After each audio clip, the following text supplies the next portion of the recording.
ભાવ ગયા છે ત્યારે એમની રજૂઆત યોગ્ય હોય છે અને એમને હિસાબે ખેડૂતોનો સાથ અને સહકાર અને અહીંયા 6 વર્ષ થયા લગભગ એનો મળ્યો છે.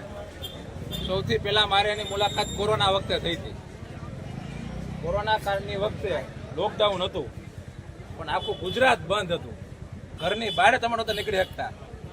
ત્યારે ખેડૂતની ડુંગળીયા ભાઈએ કીધું એમ હમણાં કે હળી જ જવાની હતી પણ એ એકને 200-500 મણને નુકસાન અંદર નીંદર આવે પણ યાર્ડના સત્તાધીશો તરીકે અમને નીંદર નહોતી આવતી.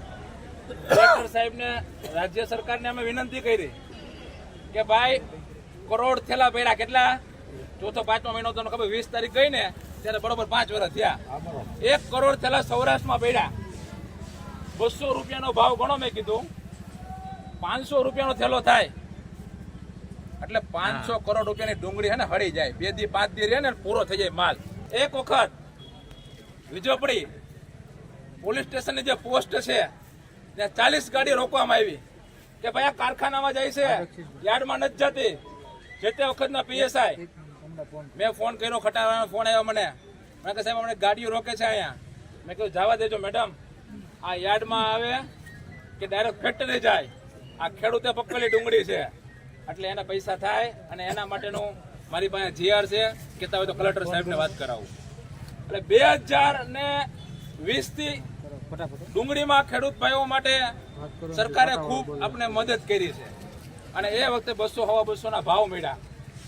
ઊભી ગાડીથી અહીં વેચાણ કર્યું, ડાયરેક્ટ ગાડીઓ વહી ગઈ, અહીં જે ખેડૂતને પૈસા મળી ગયા. જ્યારે 500 કરોડ રૂપિયા ઝીરો થઈ ગયા હતા ત્યારે સરકારે આપણે મદદ કરી હતી. જ્યારે ભાવ નીચે ગયા 2017 હોય, 2019 હોય કે 2022 હોય, જે તે વખતના ચેરમેન સાહેબે રજૂઆત કરીને કિલોએ રૂપિયા, છેલ્લા વખતે 2022માં કિલોએ 2 રૂપિયા સબસિડીની માંગણી કરી અને સરકાર રાજી થઈને લગભગ મોવા યાર્ડમાં 60 કરોડ રૂપિયા ગયા વખતે આવ્યા.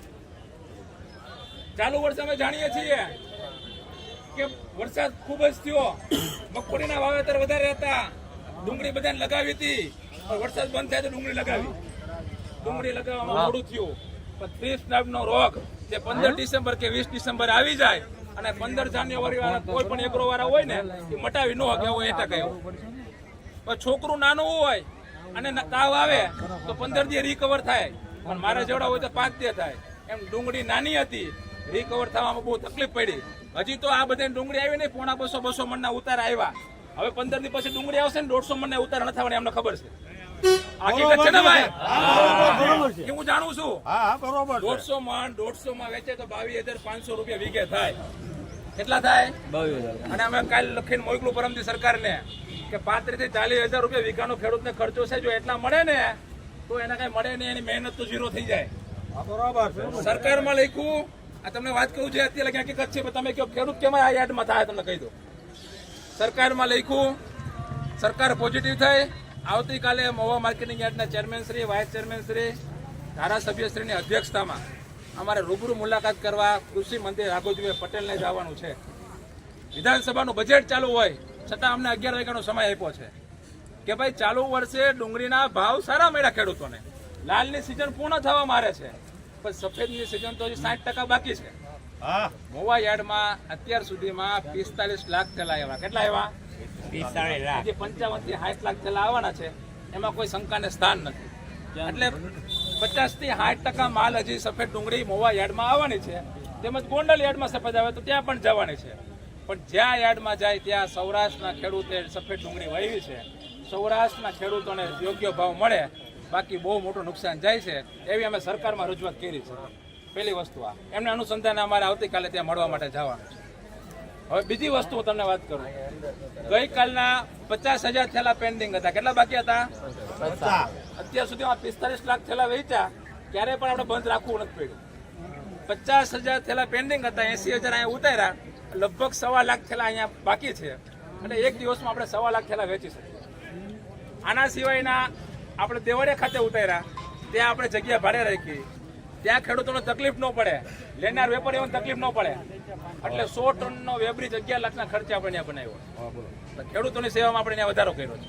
250 વીઘા જમીન ત્યાં ભાડે રાખી છે, વીઘાનો 20,000 રૂપિયા ભાડું આપ્યું. લાઇટ, પાણી જેવી સિક્યુરિટી વ્યવસ્થા, આ બધી વ્યવસ્થા માર્કેટિંગ યાર્ડ કરી શકે.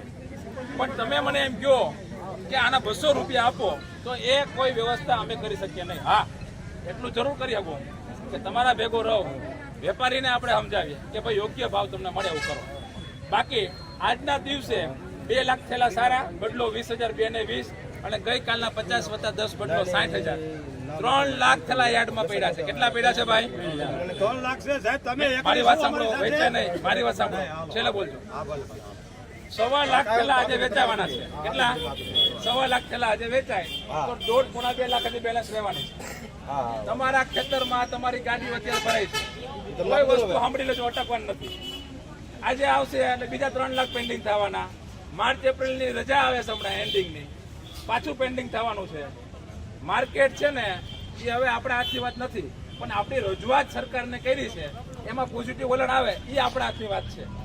છતાં આપણે તમારી સાથે એક લાઈન આપણે અહીં પૂરું થાય ને ત્યાં લગી હું હરાજીમાં રહું. વેપારી ભાઈઓને હું કહું છું કે ભાઈ યોગ્ય તમે થોડાક સપોર્ટિવ ભાવ મોકલો. સારા માલના આજે પણ 200 થાય છે, નથી થતા એવું નથી. તમે એવું ધારી લો આમાં 300 રૂપિયા આપને મળે તો જ પોહાય એમ છે, મને ખબર છે, પણ એવું કોઈ દી નથી થવાનું. તમને સાંભળો, તમને સત્ય હકીકત તમને કહી દો, આ ડુંગળી તમારે સફેદ ડુંગળી તો જ વાવી કે 200 રૂપિયાની ગણતરી વાવી, આ હકીકત છે. બાકી 250 થાય ને તો આપણા નસીબ. બાકી આ ડિહાઇડ્રેશન ઉદ્યોગકારોને જે વેપાર છે એ ઉપર એટલું બધું પોષણ હોય નહીં. તમને બધાને ખબર છે અહીંયા 170 ડિહાઇડ્રેશન થઈ ગયા. કેટલા થઈ ગયા? 170 ડિહાઇડ્રેશન. 2 કે 3 મહિનાની સિઝન છે, છતાં અત્યારે લગી ચાલુ નથી. હવે ચાલુ થયા સસ્તા છે, કારણ કે પોહાણ નહોતું. એટલે 200 ઉપર આપણે ગયા વખતે 250 આવ્યા તો એ લોકોને માર્કેટ હતું તો આવ્યા, પણ આ વખતે એનો માર્કેટ થાય તો એ ભાવ કરશે. અને અત્યારે લગી ભાવ હતા. અત્યારે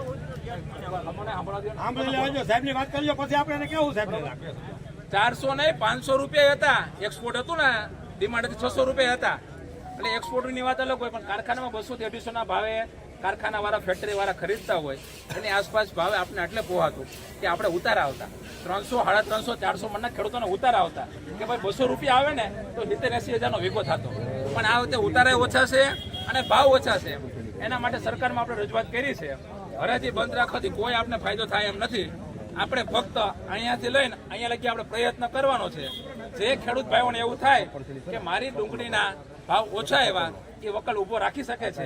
બાકી આપણે હરાજી અહીંયા ટ્રાય કરીએ, પછી આ ખૂણે આપણે પાછું નક્કી કરશું. આમાં છે ને કોઈને ફાયદો થાય એવું નથી, સમજાનું? અને બધા સ્વતંત્ર છે આમાં, ક્યાંય વેચીને વહી જાવ એવું નથી. પણ હરાજી 2 મિનિટ પછી બોલજો. હરાજી બંધ રાખવાથી બહુ મોટું નુકસાન ખેડૂત ભાઈઓને થશે. અહીંયા ઉભેલા 500 ખેડૂતને, આવનારા 50,000 ખેડૂતને, એવું આપણે કોઈ દિવસ થવા દેશું નહીં. પણ રજૂઆત છે એ આપણે તમારી કરી છે. સકારાત્મક સરકાર છે, અમને બોલાવ્યા છે, અમે જાય તમને સહાય મળે એવા અમારા પ્રયત્ન છે. અને ડિહાઇડ્રેશન ઉદ્યોગ વાળા ભાઈ, વેપારી ભાઈ સાંભળજો હોય તો તમને પણ આ બધા ખેડૂતો વચ્ચે હાથ જોડું છું કે ભાઈ યોગ્ય તમે ડિમાન્ડ મૂકો અને યોગ્ય ભાવે ખરીદો, જેથી અમારા ખેડૂતોનું નુકસાન થોડું ઓછું થાય. નુકસાન તો છે જ, પણ નુકસાન થોડુંક ઓછું થાય. તો એવા પ્રયત્ન આપણે કરીએ છીએ. હવે બોલો ભાઈ તમે સાહેબ ખાલી એટલું કરી શકો કે 2 દિવસ તમે મેસેજ નાખો એટલે ખેડૂત અહીં આવતો બંધ થઈ જાય. એનાથી કાંઈ ફેર ના, બહાર બંધ થઈ જાય એ હાલે કાંઈ નહીં થાય. બરોબર છે, તમારી વાત રાઈટ છે. પછી હારો માલ હોય તોય હું તમને કહું 70 માં કાપી નાખો, 50 કાપી નાખો. નબળો માલ હોય તો એના ખાલી 200 રૂપિયા. અમે નથી કહેતા કે અમને 500 જો, એમ ખાલી 200 રૂપિયા જો ખેડૂતની મજૂરી પોહાય તો 210 આપશે એમ. અમે એટલું આ લોકો આવ કાપી જ નાખે તો ખેડૂતને કરવાનું હું. કોઈ બોલતો નથી. બાકી તમે એટલે ખેડૂત જાણતો ધ્યાનમાં ન આવે. ખેડૂત કોઈ એવો નથી કે યાર ચાલુ કરી જોઈએ. તમે ખાલી મેસેજ નાખો જ્યાં સુધી ખેડૂત કોઈ નહીં આવતો એટલે ખેડૂત ન આવે. અત્યારથી ગાડી બંધ થઈ જાય. પોહાતું બંધ થઈ ગયું. 2 દી પહેલા પોહાતું ત્યાં મંદિર આવી ગયું. આગળ 50,000 થાય તો આગળ 250 પોહાણ થાય. આવક વધી ગઈ. ધન્યવાદ. આપણે પંચાણી સાહેબે આપણે વાત કરી એ આપણે માનવા તૈયાર છે. આપણે કાંઈ અમારે હરાજી બંધ કરાવવાની તો વાત જ નથી. અમે 12 વાગ્યા સુધી કીધું છે, 12 વાગ્યા સુધી બંધ અમારે ખેડૂત રાખવાનું છે ને, એટલે 12 વાગ્યા સુધી સાહેબ બંધ રાખવાની હતી. એમાં 25 મિનિટ એમ કઈ 12 વાગ્યા લગી બંધ નહીં રહ્યા. તમારે રાખ્યું હોય તો 1 દી 2 દી અઠવાડિયું બંધ રાખી દો. બાકી એ રીતની ખોટી વાત નહીં હાલે. આ તો- હરાજી ભાઈ બંધ નહીં રહે. આ તો આજનો ડિબેન્ડ રહે ને જે ખેડૂતને આજનો ડિબેન્ડ જે રાખો ભાઈ ખેડૂતને વેચ્યું હોય ને આજનો ડિબેન્ડ રાખવી કે નહીં આજનો ડિબેન્ડ રાખવી કે નહીં આજનો ડિબેન્ડ રાખવી કે નહીં હવે કરી જો કે આ કઈ છે ને મગફળી કપાણાથી પૈડા રહ્યા એમ. હા બરોબર એટલે સરકારમાં રજૂઆત કરી, કલેક્ટર સાહેબે તાત્કાલિક ડેપ્યુટી કલેક્ટરને મોકલા, ડિહાઇડ્રેશન ઉદ્યોગકારોએ મીટિંગ કરી, શરત એવી કરી કે 15 માણસોથી કારખાનું હલાવવાનું અને એ અંદર આવી જાય ને તો એને જમવાનું ઇન્યા ખુવાનું ઇન્યા બહાર નહીં નીકળો નકર લોકડાઉનનો મતલબ ન રહે. એવી રીતે બે પાડેથી ધીમે ધીમે કારખાના ચાલુ થયા. સૌરાષ્ટ્રનો ખેડૂત ગોંડલનો હોય, પોરબંદરનો હોય કે જામનગરનો હોય, એને ડુંગળી વેચવા મોવા જ આવું હતું પણ ઘરની બહાર નીકળી શકતો નહોતો. એ નીકળી શકે રસ્તામાં જિલ્લાની અલગ અઢળક પોસ્ટ આવે, પોલીસ પોસ્ટો આવે અને પોલીસ પોસ્ટ રોકે ને બહાર જવા દે. એમના માટે સરકારમાં મંજૂરી લીધી અને ખેડૂત જે ડુંગળી લઈને આવ્યો ને એ આરામથી મોવા યાર્ડની અંદર આવી શક્યો. અહીંયા વ્યવસ્થા જમવાની કરી અમે અને એના ગામ લગી જઈ શકો, કોઈ રોકી ન શક્યા.